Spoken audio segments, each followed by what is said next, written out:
সিরীয় শরণার্থী ঠেকাতে মার্কিন প্রতিনিধি পরিষদে নতুন বিল পাস। মালিতে জিম্মি সংকটের অবসান, ২৭ মৃতদেহ উদ্ধার। আইএসের হুমকিতে আসিয়ান শীর্ষ সম্মেলনে নিরাপত্তা জোরদার। টেকসই উন্নয়নের প্রথম সোপান, ৭ম পঞ্চবার্ষিকী পরিকল্পনা। জাঁকজমকপূর্ণ আয়োজনের মধ্য দিয়ে পর্দা উঠল বাংলাদেশ প্রিমিয়ার লিগ বিপিএল এর তৃতীয় আসরের। আসসালামু আলাইকুম, শুনছিলেন প্রধান শিরোনাম মিলেনিয়াম সংবাদের সঙ্গে রয়েছে আমি এপিএম আসাদুজ্জামান। এবারে বিস্তারিত। শরণার্থীদের ঢল ঠেকাতে বৃহস্পতিবার নতুন বিল পাশ করেছে রিপাবলিকান নিয়ন্ত্রিত মার্কিন প্রতিনিধি পরিষদ। ওবামার ভেটো ক্ষমতা খর্ব করতে প্রয়োজনীয় ২/৩ ভোটেই পাশ হয়েছে বিলটি। আগামী বছর নাগাদ যুক্তরাষ্ট্র সরকার ১০,০০০ সিরীয় শরণার্থীকে আশ্রয় দেওয়ার সিদ্ধান্ত নিলে নিরাপত্তা ঝুঁকিতে ইস্যুতে তার বিরোধিতা করে রিপাবলিকানরা। এদিকে শরণার্থী বিপজ্জনক কুকুরের সাথে তুলনা করে তাদেরকে যুক্তরাষ্ট্রে আশ্রয় দেওয়া উচিত হবে না বলে মন্তব্য করেছেন যুক্তরাষ্ট্রের আসন্ন প্রেসিডেন্ট নির্বাচনে রিপাবলিকান মনোনয়ন প্রত্যাশী নেতারা। প্যারিসে সন্ত্রাসী হামলার ঘটনায় আগাম সতর্কতা হিসেবে ইউরোপ বেশ কড়া অবস্থানে গেলেও থেমে নেই অভিবাসীদের স্রোত। এই স্রোতে লাগাম দিতে বলকান রাষ্ট্রগুলো এবার সিরিয়া, ইরাক ও আফগানিস্তানের শরণার্থীদের রেখে বাকিদের ফেরত পাঠিয়ে দেওয়ার ক্ষেত্রে বেশ শক্ত অবস্থান নিয়েছে। এতে উদ্বিগ্ন দারিদ্র্যপীড়িত দেশ থেকে আসা অভিবাসীরা। সম্প্রতি অভিবাসন বিষয়ক কয়েকটি সম্মেলনে ইউরোপীয় ইউনিয়নের নেতারা শুধুমাত্র যুদ্ধবিধ্বস্ত দেশ থেকে আসা শরণার্থীদের আশ্রয় দেওয়ার ব্যাপারে সম্মত হলে বেশ কড়া অবস্থানে যায় ইউরোপের সীমান্তরক্ষীরা। এই অবস্থায় সীমান্তে অভিবাসীদের ভিড় বাড়তে থাকলে স্লোভেনিয়া তার দেশে অবস্থানরত ১৬২ জনকে ক্রোয়েশিয়ায় পাঠানোর প্রস্তাব করে, আর নিরাপত্তার স্বার্থে তা মেনে নিতে অস্বীকৃতি জানায় ক্রোয়েশিয়া। তবে আভ্যন্তরীণ শৃঙ্খলা রক্ষায় ইইউর এই সিদ্ধান্ত মেনে চলা জরুরি বলে জানায় সার্বিয়া। আগামী বছর নাগাদ যুক্তরাষ্ট্র সরকার ১০,০০০ সিরীয় শরণার্থীকে আশ্রয় দেওয়ার যে সিদ্ধান্ত নিয়েছে তার বিরোধিতা করে বৃহস্পতিবার রিপাবলিকান নিয়ন্ত্রিত মার্কিন প্রতিনিধি পরিষদ শরণার্থীদের ঢল ঠেকাতে নতুন বিল পাশ করে। মালির রাজধানী বামাকোতে বিলাসবহুল রেডিসন ব্লু হোটেলে বিশেষ বাহিনীর রুদ্ধশ্বাস অভিযানের পর জিম্মি ২৭ জনের মৃতদেহ উদ্ধার করা হয়েছে। ৮০ জনকে জীবিত উদ্ধার করা হয়েছে বলে জানিয়েছে দেশটির রাষ্ট্রীয় গণমাধ্যম।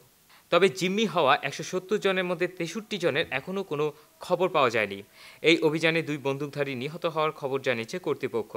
এদিকে ঘটনার দায় স্বীকার করেছে ওই অঞ্চলে আল কায়দার একটি শাখা।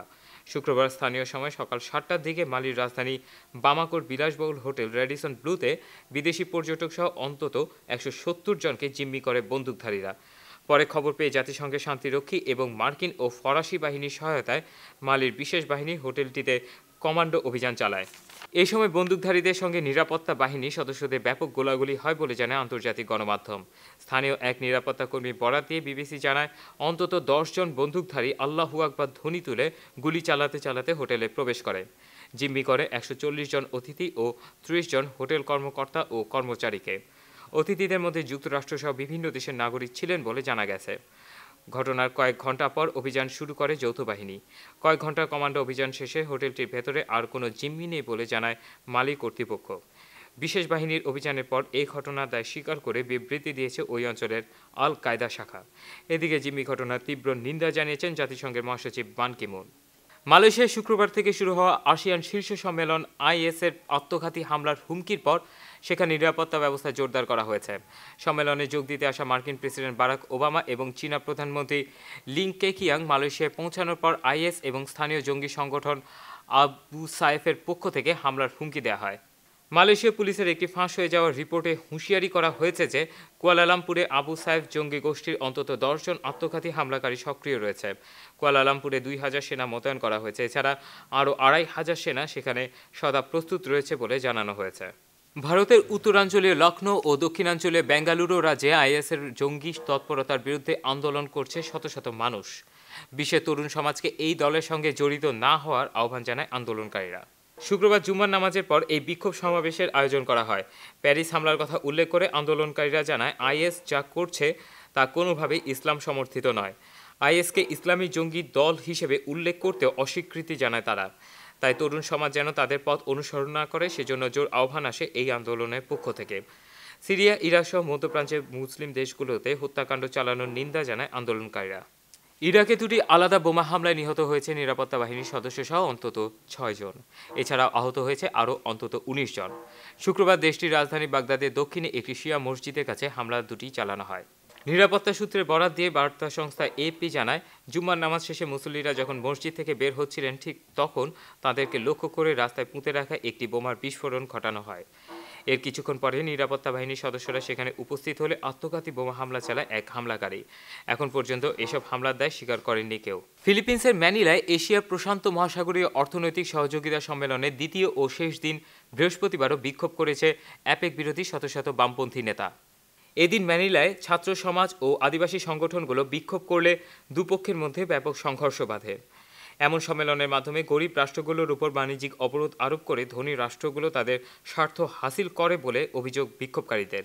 এর আগে বুধবারও তারা অ্যাপেক সম্মেলনের বিরোধিতা করে বিক্ষোভ কর্মসূচির আয়োজন করে। এদিকে অ্যাপেকের ২১ সদস্য রাষ্ট্র সম্মেলনের শেষ দিন প্যারিস হামলার ঘটনায় গভীর শোক প্রকাশ করে সন্ত্রাস মোকাবেলায় একজোট হয়ে কাজ করার অঙ্গীকার করেন। ইকুয়েডরে তানগুরাহুয়া আগ্নেয়গিরি থেকে অগ্নুৎপাতের পর আশেপাশের ২৫০০ মিটার পর্যন্ত ধোঁয়া ও ছাই ছড়িয়ে পড়েছে। তানগুরাহুয়া আগ্নেয়গিরি সংলগ্ন সবচেয়ে ক্ষতিগ্রস্ত এলাকা কুয়েরোতে দ্বিতীয় সর্বোচ্চ সতর্কতা অরেঞ্জ অ্যালার্ট জারি করা হয়েছে। বন্ধ ঘোষণা করা হয়েছে এলাকার সব শিক্ষা প্রতিষ্ঠান। রাস্তায় জমে থাকা ছাই পরিষ্কারে পরিচ্ছন্নতা কর্মী নিয়োগ দেওয়া হয়েছে। এই আগ্নেয়গিরিটি ১৯৯৯ সাল থেকে সক্রিয় হয়ে ওঠে। ইকুয়েডরে প্রায় ৮৪টি আগ্নেয়গিরি রয়েছে, যার মধ্যে ২৪টি আগ্নেয়গিরি সক্রিয় রয়েছে বলে জানিয়েছে কর্তৃপক্ষ। যুদ্ধবিধ্বস্ত সিরিয়া থেকে লাখ লাখ মানুষ যখন ইউরোপ মুখে পাড়ি জমাচ্ছে, তখন দেশে ফিরে এসে ভিন্ন উদাহরণ সৃষ্টি করেছে অর্ধলাখ সিরীয়। যুদ্ধ, ধ্বংস, হানাহানি সবকিছু ভুলে গত ২ মাসে ৭,৫০০ মানুষ সিরিয়ার দামেস্কে নিজ বাড়িতে ফিরে যায়। দেশে ফেরা এসব মানুষকে অভ্যর্থনা জানাতে বৃহস্পতিবার দেশটির জাতীয় পুনর্মিলনী বিষয়ক মন্ত্রণালয় রাজধানীর আল হুসাইন অঞ্চলে এক বিশেষ অনুষ্ঠানের আয়োজন করে। শহরের নিরাপত্তা ব্যবস্থা নির্ভরযোগ্য হয়ে ওঠায় বিভিন্ন দেশে অবস্থানরত সিরীয় নাগরিকরা এখন দেশে ফেরার ব্যাপারে আগ্রহী হয়ে উঠবেন বলে আশা তাদের। এই লক্ষ্যে সরকার শহরকে আগের অবস্থায় ফিরিয়ে নিতে কমিটি গঠনের মাধ্যমে ক্ষতিগ্রস্ত বাড়ি মেরামত ও নতুন ঘর নির্মাণে বিভিন্ন উদ্যোগ হাতে নিয়েছে। অভ্যর্থনা অনুষ্ঠানের শেষে শহীদ সেনা পরিবারের সদস্যদের বিশেষ সম্মাননা ও সার্টিফিকেট দেওয়া হয়। জাতীয় পুনর্মিলনী বিষয়ক মন্ত্রী আলী হায়দার রয়টার্সকে জানান, আগে দামেস্কে ৮০,০০০ মানুষ বাস করলেও ২০১২ সালের দিকে বিদ্রোহীরা শহরটি দখল করে নিতে থাকলে মানুষ ঘর ছাড়তে বাধ্য হয়। তবে সরকারি উদ্যোগে দ্রুত দামেস্কে আগের মতো কর্মচঞ্চল নগরীতে পরিণত হবে বলে আশা প্রকাশ করেন। আবারও স্বাগত মিলেনিয়াম সংবাদে। তেল আবিব ও পশ্চিম তীরে আলাদা দুটি ঘটনায় এক মার্কিন নাগরিক ও ৩ ইসরায়েলি সহ ৫ জন নিহত হয়েছে। এই ঘটনায় ফিলিস্তিনি হামলাকারীদের বিরুদ্ধে কঠোর অবস্থান নিতে নিজ বাহিনীর প্রতি নির্দেশনা দিয়েছেন ইসরায়েলি প্রধানমন্ত্রী বেনিয়ামিন নেতানিয়াহু। এদিকে পূর্ব জেরুজালেমে নতুন করে আরও ৫ শতাধিক ইহুদি বসতি সম্প্রসারণের ঘটনায় তেল আবিবের প্রতি নিন্দা জানিয়ে এই ধরনের সিদ্ধান্তে সংঘর্ষ আরও বাড়বে বলে জানিয়েছে জার্মান পররাষ্ট্র মন্ত্রণালয়। ইসরায়েলি পুলিশ ও ফিলিস্তিনি আন্দোলনকারীদের মধ্যে সংঘর্ষ রণক্ষেত্রে পরিণত হয় অবরুদ্ধ পশ্চিম তীর। ফিলিস্তিনি আন্দোলনকারীরা পুলিশের দিকে ঢিল ও পটকা ছুড়লে তাদের দিকে রাবার বুলেট ও কাঁদানো গ্যাস ছোড়ে পুলিশ। সংঘর্ষ চলাকালীন ইহুদি বসতির কাছাকাছি এক ফিলিস্তিনি বেপরোয়া গাড়ি চালিয়ে কয়েকজন পথচারীকে চাপা দেয়। এই ঘটনায় এক ফিলিস্তিনি, এক ইসরায়েলি ও এক মার্কিন নাগরিক নিহত হয়। ফিলিস্তিনি ওই গাড়ি চালককে লক্ষ্য করে গুলি ছোঁড়ে পুলিশ। তবে তার অবস্থা সম্পর্কে এখনও নিশ্চিত কোনো তথ্য পাওয়া যায়নি। একই দিন তেল আবিব শহরে এক ফিলিস্তিনি যুবকের ছুরিকাঘাতে ২ ইসরায়েলি নিহত হয়েছে। প্রত্যক্ষদর্শী জানায়, ইহুদিদের উপাসনালয় সিনাগগে প্রার্থনার সময় এই ঘটনা ঘটে। জাপানের প্রধানমন্ত্রী শিনজো অ্যাবের সাথে বৈঠক করেছেন যুক্তরাষ্ট্রের প্রেসিডেন্ট বারাক ওবামা। অ্যাপেক সম্মেলন উপলক্ষে ফিলিপিন্সের ম্যানিলায় বৃহস্পতিবার বৈঠক করেন তারা। এ সময় তারা দুদেশের স্বার্থ সংশ্লিষ্ট বিষয়ে আলোচনা করেন। ওবামাকে পরবর্তী G7 সম্মেলনে আমন্ত্রণ জানান অ্যাবে। এছাড়া ফিলিপিন্সকে সামরিক অস্ত্র সহায়তার বিষয়ে জাপানের সঙ্গে একটি চুক্তি স্বাক্ষরিত হয়। এই চুক্তির ফলে প্রথমবারের মতো কোনো দেশকে সরাসরি সামরিক সহায়তা দিতে রাজি হল জাপান। অ্যাপেক সম্মেলনের মধ্য দিয়ে এবারই প্রথম আলোচনায় বসল ট্রান্স প্যাসিফিক পার্টনারশিপের অন্তর্ভুক্ত দেশসমূহের নেতারা। এবার মিলেনিয়াম বাংলাদেশ প্রসঙ্গ।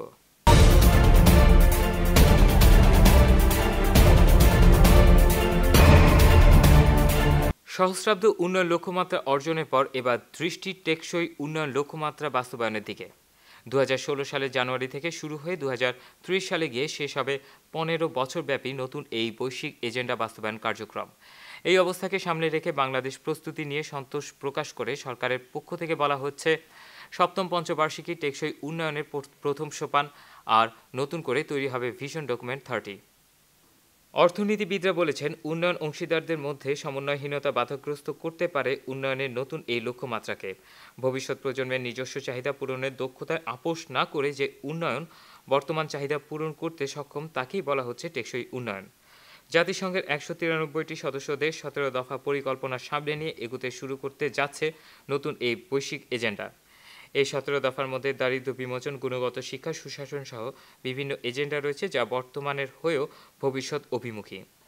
টেকসই উন্নয়নে বাংলাদেশের অগ্রাধিকার ঠিক করে সপ্তম পঞ্চবার্ষিকী পরিকল্পনাতে তা অন্তর্ভুক্ত করা হয়েছে বলে সরকারের পক্ষ থেকে বলা হচ্ছে। অর্থনীতিবিদরা বলেছেন, শুধুমাত্র দারিদ্রতা নয়, কমাতে হবে বৈষম্য। এছাড়া সরকারি বেসরকারি প্রতিষ্ঠানের মধ্যে সমন্বয়হীনতা বাধাগ্রস্ত করতে পারে টেকসই উন্নয়নের ধারাকে।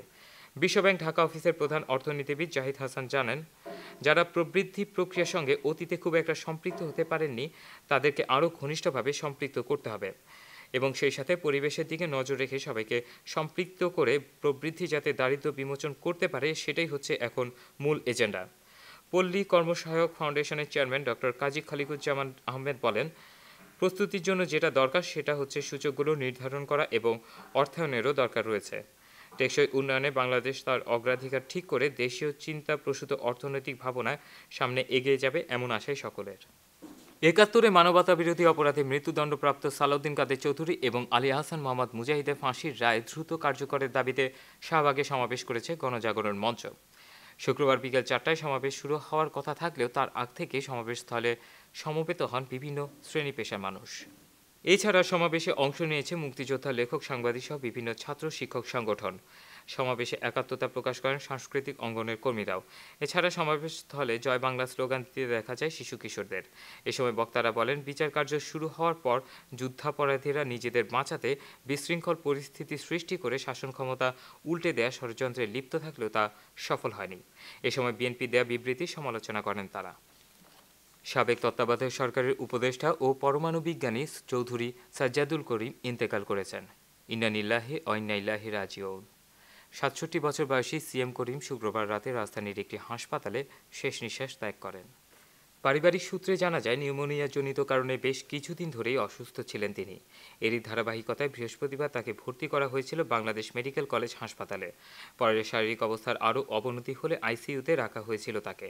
এখানে শেষ নিঃশ্বাস ত্যাগ করেন তিনি। শনিবার সকাল ১০টায় বাংলাদেশ মেডিকেল কলেজ হাসপাতালে মরহুমের প্রথম নামাজে জানাজা অনুষ্ঠিত হয়।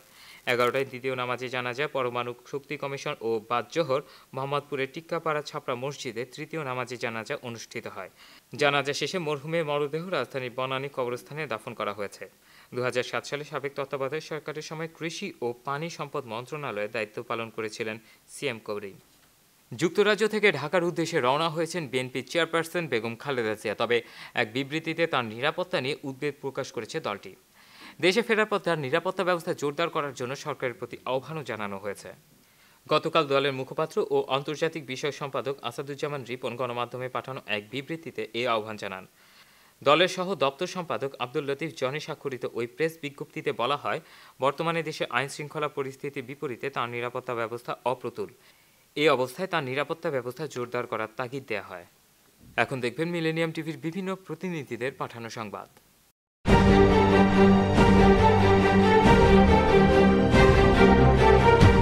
ফেনী ফুলগাজী নিজস্ব অফিসে অপরূপ বাংলার পথে অনুষ্ঠানের উপস্থাপক ও মিলেনিয়াম টিভি ফুলগাজীর প্রতিনিধি কে এম রুবেলের সভাপতিত্বে র্যালি, আলোচনা সভা ও কেক কাটার মধ্য দিয়ে মিলেনিয়াম টিভির দ্বিতীয় প্রতিষ্ঠাবার্ষিকী উদযাপন করা হয়। উক্ত অনুষ্ঠানে প্রধান অতিথি হিসেবে উপস্থিত ছিলেন এনসিসি ক্রিকেট ক্লাবের ব্যবস্থাপনা পরিচালক মোহাম্মদ আব্দুল করিম। বিশেষ অতিথি হিসেবে আরও উপস্থিত ছিলেন বাংলাদেশ কমিউনিটি জার্নালিস্ট অ্যাসোসিয়েশনের দপ্তর সম্পাদক মোহাম্মদ আক্তার হোসেন, দৈনিক আলোকিত দেশ পত্রিকার বার্তা সম্পাদক আব্দুল কাদের রাজু, নাগরিক চিত্র মিডিয়ার ব্যবস্থাপনা পরিচালক কাইসার উদ্দিন, পূর্ব দিগন্তের বিশেষ প্রতিনিধি রুহুল আমিন প্রমুখ। উক্ত অনুষ্ঠানে অতিথিরা তাদের বক্তব্যে মিলেনিয়াম টিভির চেয়ারম্যান নূর মোহাম্মদ স্যারকে ধন্যবাদ জানিয়ে বলেন, মিলেনিয়াম টিভি গত ২ বছর সফলতার সাথে বস্তুনিষ্ঠ সংবাদ সারা বিশ্বে প্রচার করে যাচ্ছে। মিলেনিয়াম টিভির এই সফলতার অগ্রযাত্রা সারা বিশ্বে অমর হয়ে থাকবে। অতি সম্প্রতি নিউ ইয়র্ক সিটি ট্রানজিটে কর্মরত প্রায় ৪২,০০০ কর্মীর প্রতিনিধিত্বকারী সংগঠন ট্রান্সপোর্ট ওয়ার্কার্স ইউনিয়নের নির্বাচনী সভা অনুষ্ঠিত হয়েছে কুইন্সের গুলশান টেরাস পার্টি হলে। উক্ত ইউনিয়নের বর্তমান কার্যনির্বাহী সদস্য তারেক আহমেদের পরিচালনায় ইউনিয়নের বর্তমান প্রেসিডেন্ট জন স্যামুয়েলস সহ ইউনিয়নের প্রথম সারির সকল নেতা ও দক্ষিণ এশীয় বংশোদ্ভূত প্রায় ৩ শতাধিক ইউনিয়নভুক্ত সদস্যরা উপস্থিত ছিলেন। উল্লেখ্য যে নিউ ইয়র্ক সিটি ট্রানজিট অথরিটির অধীনে স্টেশন এজেন্ট পদে দক্ষিণ এশিয়ার প্রায় ৫০০ সদস্য কর্মরত রয়েছেন। এর মধ্যে শুধু বাংলাদেশিদেরই সংখ্যা প্রায় ২ শতাধিক। অনুষ্ঠানে ইউনিয়নকে কিভাবে আরও শক্তিশালী করা যায় এবং নিজেদের স্বার্থ রক্ষা করা যায় তা নিয়ে আলোচনা করা হয়। সেই সাথে নিজেদের সৌহার্দ্য সম্প্রীতি বাড়ানোর উদ্যোগ গ্রহণ করা হয়। অনুষ্ঠান শেষে ধর্মবিদ্বেষী বিজ্ঞাপন প্রচারের বিরুদ্ধে প্রতিবাদী অবস্থান গ্রহণের জন্য ট্রানজিট কর্মী MDF রহমানকে ইউনিয়ন সভাপতির পক্ষ থেকে বিশেষ সম্মাননা প্রদান করা হয়। ভালো কাজ করতে সরকারি কোনো অর্থ লাগে না, নিজ উদ্যোগে সকলে মিলে ভালো কাজ করা যায় বলে মন্তব্য করেছেন প্রাথমিক ও গণশিক্ষা মন্ত্রী অ্যাডভোকেট মোস্তাফিজুর রহমান। তিনি আরও বলেন, বর্তমান প্রজন্ম মুক্তিযুদ্ধ করতে পারবে না, কারণ তারা মুক্তিযুদ্ধ দেখেনি। তাই বর্তমান প্রজন্মকে ভালো কাজ করে মুক্তিযুদ্ধ করতে হবে। ঠাকুরগাঁও প্রতিনিধি মোহাম্মদ শাকিল আহমেদ জানান, শুক্রবার ইএসডিওর আয়োজনে ঠাকুরগাঁও ইএসডিওর প্রধান কার্যালয় চত্বরে আয়োজিত জাতীয় স্বাস্থ্যবিধি প্রচার কৌশল বিষয়ক আলোচনা সভায় প্রধান অতিথির বক্তব্যে তিনি এসব কথা বলেন। ইউএসডিওর নির্বাহী পরিচালক ডক্টর মোহাম্মদ শহীদ-উজ্জামানের সভাপতিত্বে এ সময় অন্যান্যদের মধ্যে বক্তব্য দেন ঠাকুরগাঁও ৩ আসনের সংসদ সদস্য অধ্যাপক ইয়াসমিন আলী, জেলা প্রশাসক মুকেশ চন্দ্র বিশ্বাস, পুলিশ সুপার ফরহাদ আহমেদ, জেলা পরিষদ প্রশাসক মোহাম্মদ সাদেক কুরাইশি প্রমুখ। আলোচনা সভা শেষে জেলার ২১৭ জন শিক্ষক ও কমিউনিটি ক্লিনিকে সেবাদানকারীদের ক্রেস্ট প্রদান করা হয়। গণপ্রজাতন্ত্রী বাংলাদেশ সরকারের যুব ও ক্রীড়া মন্ত্রণালয় সম্পর্কিত সংসদীয় স্থায়ী কমিটির সভাপতি জাহিদ আহসান রাসেল এমপি দোহায় শুভগমন সংবর্ধনা দিয়েছে কাতারস্থ যুব পরিষদ।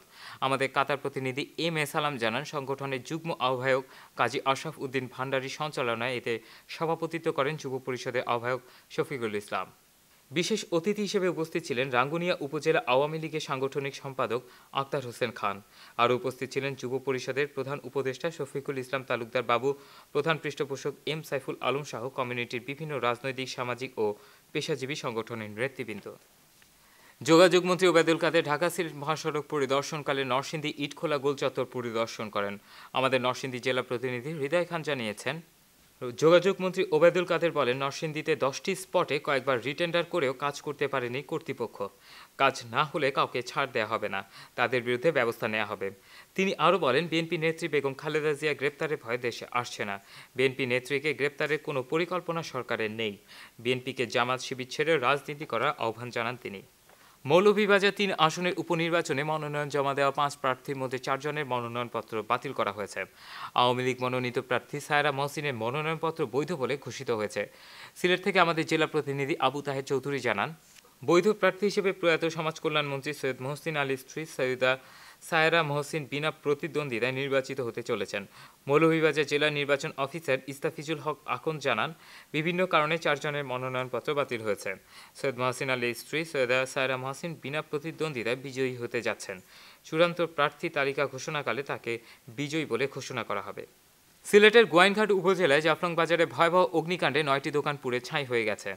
এই অগ্নিকাণ্ডের ঘটনায় প্রায় 2 কোটি টাকার ক্ষয়ক্ষতি হয়েছে বলে প্রাথমিকভাবে ধারণা করা হচ্ছে। আমাদের সিলেট জৈন্তাপুর প্রতিনিধি SM রাজু জানান, গত বৃহস্পতিবার রাত 2:20 সময় উপজেলার জাফলং বাজার বাস স্ট্যান্ডস্থ মাদ্রিস আলী মার্কেটে এই আগুনের ঘটনা ঘটে। ধারণা করা হচ্ছে মার্কেটের পূর্ব দিকের কোনো দোকান থেকে বৈদ্যুতিক শর্ট সার্কিট থেকে এই ভয়াবহ আগুনের ঘটনা ঘটতে পারে। অগ্নিকাণ্ডের ক্ষয়ক্ষতির পরিমাণ প্রায় 2 কোটি টাকা হবে বলে প্রাথমিকভাবে ধারণা করছে এলাকাবাসী। মানবতা বিরোধী অপরাধে অভিযুক্ত বিএনপি নেতা সালাউদ্দিন কাদের চৌধুরী ও জামায়াতের সেক্রেটারি জেনারেল আলী হাসান মোহাম্মদ মুজাহিদের রিভিউ আবেদন খারিজ ও ফাঁসির রায় বহাল রাখায় পাবনায় আনন্দ মিছিল ও মিষ্টি বিতরণ করেছে জেলা আওয়ামী লীগ ও সহযোগী সংগঠনের নেতৃবৃন্দ। আমাদের পাবনা প্রতিনিধি শফিক আল কামাল জানান, রিভিউ শুনানির রায় কারাগারে পৌঁছানোর পর পাবনা জেলা আওয়ামী লীগের কার্যালয় থেকে মিছিলটি বের হয়ে শহরের প্রধান সড়ক প্রদক্ষিণ শেষে দলীয় কার্যালয়ে এক পথসভায় মিলিত হয়। এই সময় বক্তারা দ্রুততম সময়ে এই 2 যুদ্ধাপরাধীর মৃত্যুদণ্ড কার্যকর করার দাবি জানান। পরে উপস্থিত নেতাকর্মীদের মধ্যে মিষ্টি বিতরণ করা হয়। এবার দেখুন মিলেনিয়াম বাণিজ্য সংবাদ।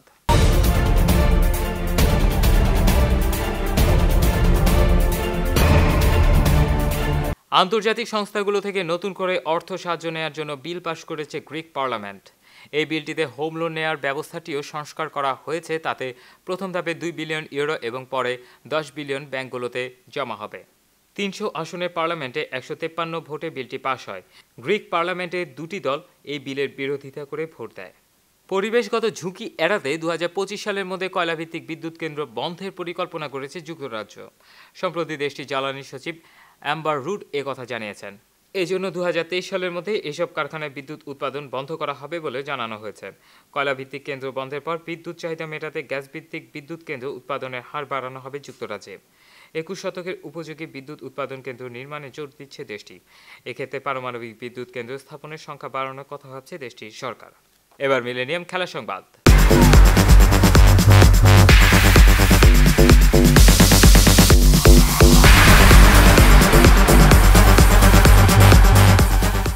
জাঁকজমকপূর্ণ আয়োজনের মধ্য দিয়ে পর্দা উঠল বাংলাদেশ প্রিমিয়ার লিগ বিপিএল এর তৃতীয় আসরের। ঋত্বিক রোশন, কে, জ্যাকুলিন ফার্নান্দেজের মতো বিদেশি তারকাদের পাশাপাশি মঞ্চ মাতিয়েছেন মমতাজ, আয়ুব বাচ্চু, এলআরবি, সুমিত চিরকুটের মতো ব্যান্ড দল। সাথে ছিল আতশবাজি আর লেজার শোর প্রদর্শনীয়। তবে সবকিছু ছাপিয়ে নানা অব্যবস্থাপনা আর ক্রিকেটের ছাপবিহীন এই অনুষ্ঠানের জন্ম দিয়েছে নানা বিতর্কের। মনোমুগ্ধকর আতশবাজির ছটায় রাঙালো আকাশ। মিরপুরের রাতের আকাশে কোনো তারার লুকোচুরি খেলা নয়। আনুষ্ঠানিকভাবে পর্দা উঠল বাংলাদেশ প্রিমিয়ার লিগ বিপিএল এর তৃতীয় আসরের। এর আগে বলিউড সুপারস্টার ঋত্বিক রোশনের জাদুকরী অঙ্গভঙ্গির সাথে হেলেদুলে নেচেছেন অনুষ্ঠানে আগত প্রায় 15,000 দর্শক। কিন্তু ঋত্বিকের এই 3 থেকে 4 মিনিটের পারফরমেন্স কতটুকু তৃপ্ত করতে পেরেছে আগত দর্শকদের তা নিয়ে উঠেছে বিতর্ক। এর আগে দিনের শুরুতে বাংলাদেশ ফাইন আর্টস একাডেমি বাফার নৃত্যশিল্পীদের তালে তালে অনুষ্ঠানের শুরুতেই নেচে ওঠে মিরপুরের গ্যালারি, যার নেতৃত্বে ছিলেন বাংলাদেশের স্বনামধন্য মডেল ও নৃত্যশিল্পী সাদিয়া ইসলাম মৌ। ছন্দময় গ্যালারি তখনও পুরোপুরি ভরে ওঠেনি। সন্ধ্যা নামার সাথে সাথে আলোক ছটায় যেন পরিপূর্ণ হতে থাকে মিরপুরের হোম অফ গ্রাউন্ড খ্যাত শেরে বাংলা জাতীয় স্টেডিয়াম। এরপরই মঞ্চে আসেন বাংলাদেশের কিং অফ রকস্টার খ্যাত আয়ুব বাচ্চুর ব্যান্ড দল এলআরবি। কালজয়ী কিছু গান আর সুরের মূর্ছনায় দর্শকদের উৎসবে তখন বাঁধনহারা। মাঠ মাতিয়ে গ্যালারিও তখন পৌঁছে গেছে উৎসবের ঢল। দর্শকদের সঙ্গীত পিপাসু মনের তৃষ্ণা মেটাতে তখনই মঞ্চে আবির্ভূত হলেন বাংলার ফোক সম্রাজ্ঞী মমতাজ। এরপরে অর্থমন্ত্রী আবুল মাল আব্দুল মুহিত বিপিএল এর তৃতীয় আসরের শুভ উদ্বোধন ঘোষণা করেন। বাংলাদেশ ক্রিকেট বোর্ডের সভাপতি নাজমুল হাসান পাপনও শুভেচ্ছা বক্তব্য রাখলেন দর্শকদের উদ্দেশ্যে। মাঝে কিছুটা সময়ের জন্য মঞ্চে দেখা গেল 6 দলের 6 জন ক্রিকেটারকেও। এরপরেই মঞ্চ কাঁপাতে হাজির হলেন ভারতীয় শিল্পী কে। একের পর এক জনপ্রিয় গানে মুগ্ধ করেছেন দর্শকদের। আয়োজকদের মতে এতেই যেন পূর্ণতা পেল এবারের বিপিএল এর উদ্বোধনী অনুষ্ঠান। সংবাদ শেষ করার আগে শিরোনামগুলো আরও একবার। সিরীয় শরণার্থী ঠেকাতে মার্কিন প্রতিনিধি পরিষদে নতুন বিল পাশ। মালিতে জিম্মি সংকটের অবসান, 27 মৃতদেহ উদ্ধার। আইএসের হুমকিতে আসিয়ান শীর্ষ সম্মেলনে নিরাপত্তা জোরদার। টেকসই উন্নয়নের প্রথম সোপান 7ম পঞ্চবার্ষিকী পরিকল্পনা। জাঁকজমকপূর্ণ আয়োজনের মধ্য দিয়ে পর্দা উঠল বাংলাদেশ প্রিমিয়ার লিগ বিপিএল এর তৃতীয় আসরের। এই ছিল মিলেনিয়াম সংবাদে। যে কোনো খবর পেতে লগ ইন করুন www.millenniumtv.net। সঙ্গে থাকুন মিলেনিয়ামের। আল্লাহ হাফেজ।